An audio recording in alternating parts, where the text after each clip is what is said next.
We're joined today at the GFA by two of the many members of the team that we all know as the innovators in Texas, Austin Classical Guitar. I'm joined today by Joe Williams and Travis Marcum to discuss some of the initiatives, some of the projects that Austin Classical Guitar started when COVID-19 outbreak clearly was leading to separation, isolation, particularly with their programs, their teachers and their students, and the many, many musicians that Austin Classical Guitar serves through their many projects. One of the projects, led by Director of Education, Travis Marcum, was Everything Changes at Once. This was a multimedia composition. It was intended to give students a series of simple but meaningful assignments to contribute to a large community art project. Travis, thank you for joining us today to speak with us at the GFA about Austin Classical Guitar and the project Everything Changes at Once. Are you? Thank you so much, Chuck. I'm great. Would you tell us a bit about this design of not simply a guitar orchestra piece, but a multimedia project, a multimedia composition, and the aspect of the assignments? Absolutely. So it was really the second week in March when everything changed for our students and teachers in Austin and around the world.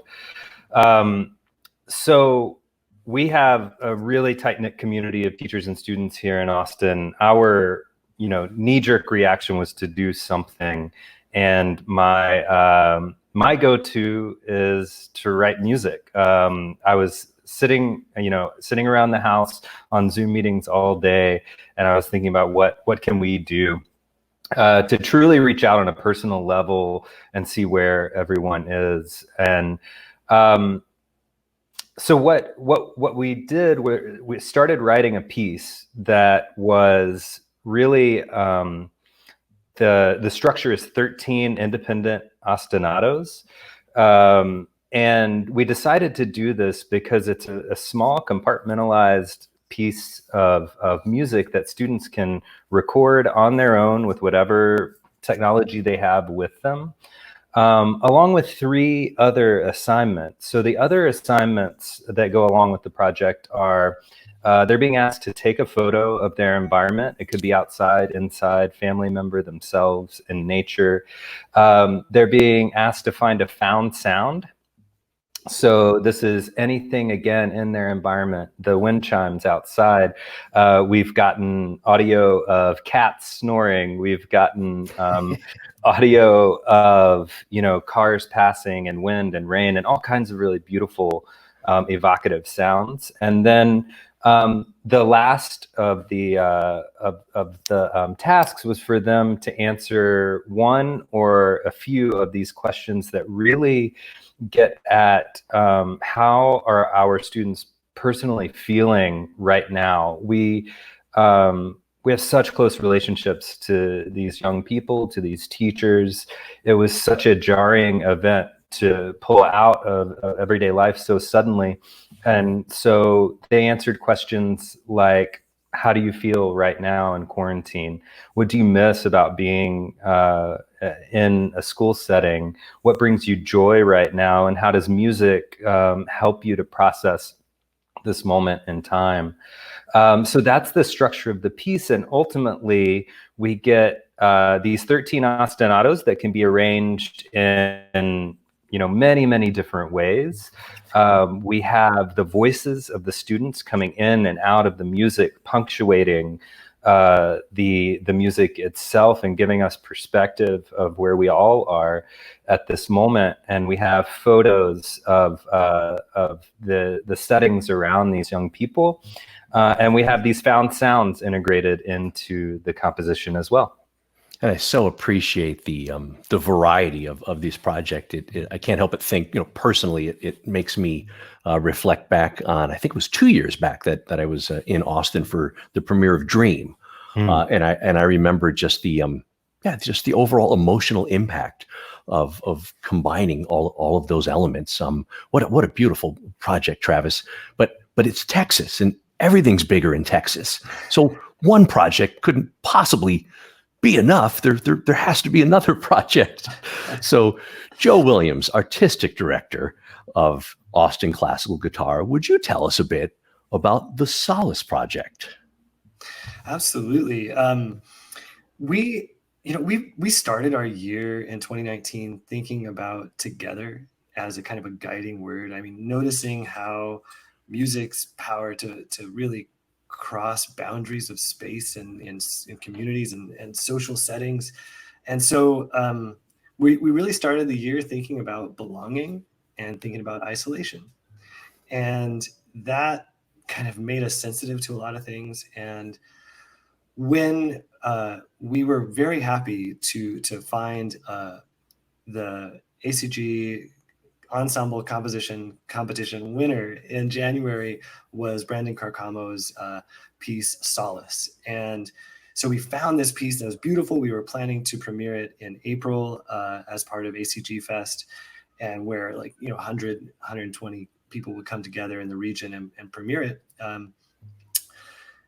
And so we have this thing, and we have so many plans, and all those kind of plans went out the window. And I was just so moved by Brandon's piece, and so inspired by him that the name of this piece, the kind of center,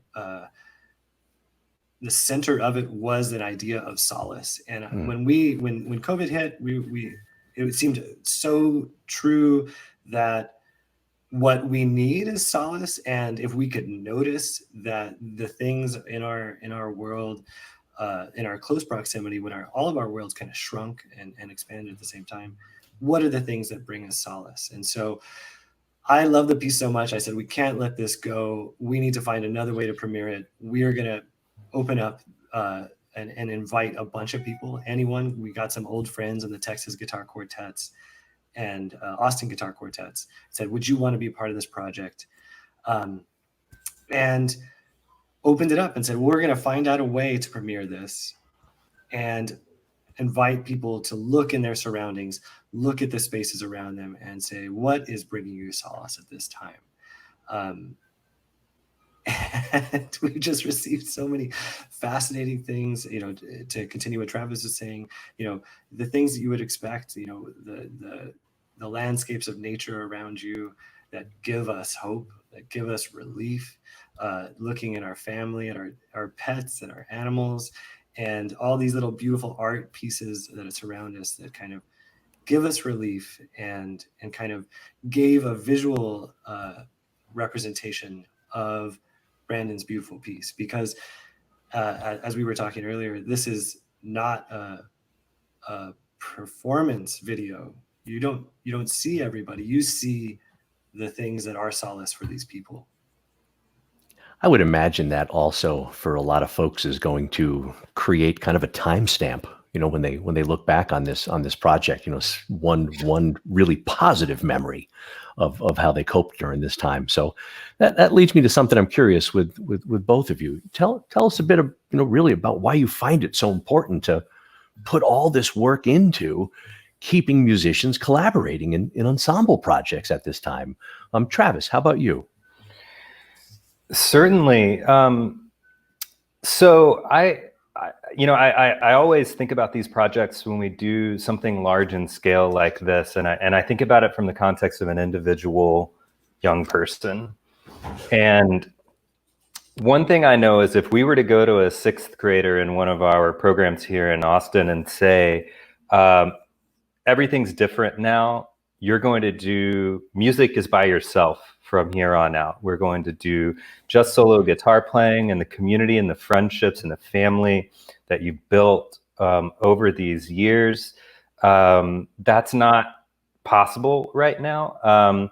That would be such a jarring move, and in my thought, an unnecessary transition. So it was important because I think the emotional toll of coming away from that sense of community and that sense of family for our students would have been traumatic and would have been a very sad thing to witness. So at ACG, we're really always thinking about you know, in times like this, I personally look at it as an opportunity. Like, what can we do to bring people together? Because there's so many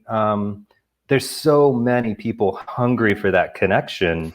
Why wouldn't we create a situation where we have that opportunity to be together? So ultimately, I mean, it's a simple answer to a complex question, but why not?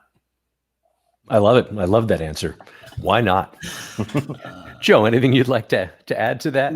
No, I think Travis said it perfectly. I just share one thing. It's the word, an underscore what Travis said. It's a hunger. Yeah. I mean, I think we're hungry to connect with each other, and music is such a perfect vehicle for that connection. If we can find ways to do that, when we find ways to do that, we have to make that effort. You've certainly touched upon it, but feedback that perhaps you received from teachers, players, students, musicians, everyone involved, everyone really in the ACG network. What have these projects meant to people?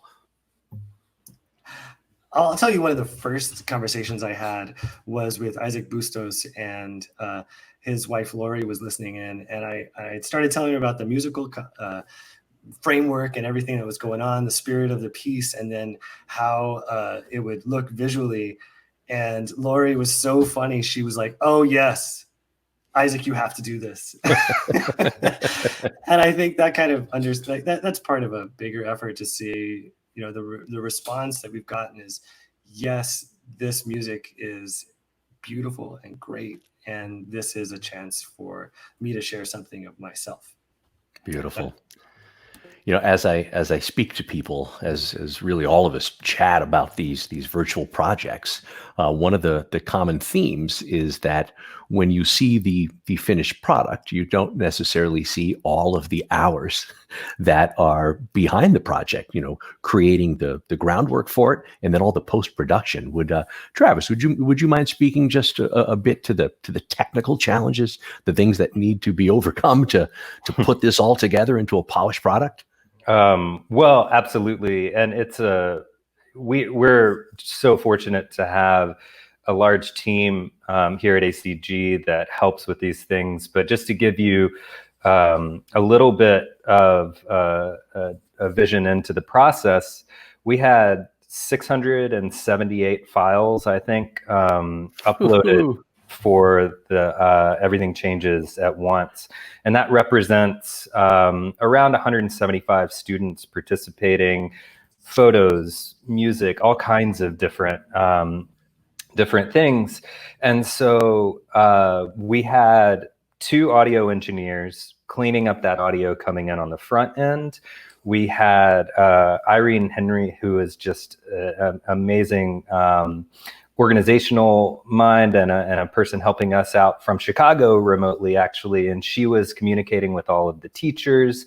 And then all of that comes to me, and I've spent probably 40 plus hours at this point in my DAW, like with the actual recording, you know, putting all of these ostinatos together, these stacks of dozens of students. And so it's a labor of love. I love this work.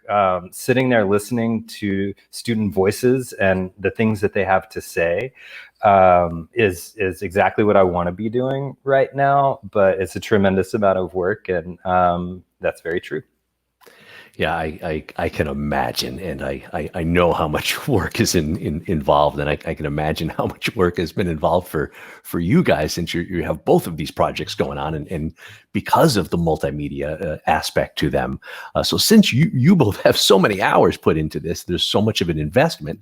It seems only fair then to ask each of you, you know, what was your favorite part of the whole project? Maybe something that stood out, something that even surprised you. Joe, I'll start with you.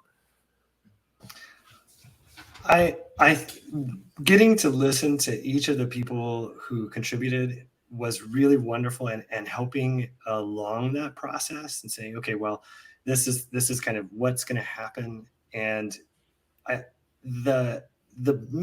favorite part of it has to be the trust that kind of goes along with this, between all of the people that kind of share and send their material.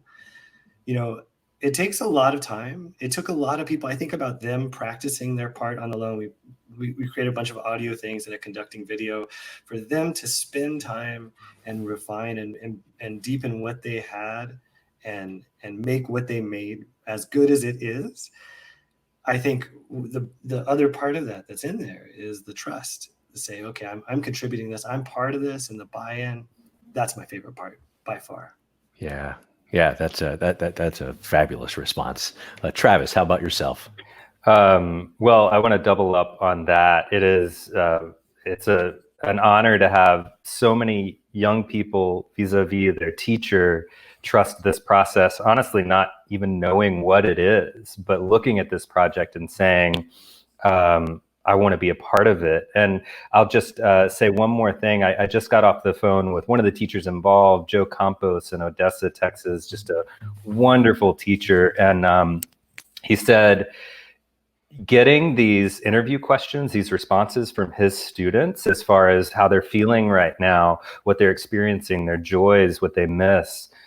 He said there were students that hadn't said, 10 sentences in the last month that he's seen them. But with this opportunity, he learned so much about them as a person and feels closer to his students through this process. And there's no better endorsement for that work that we were talking about. Yeah.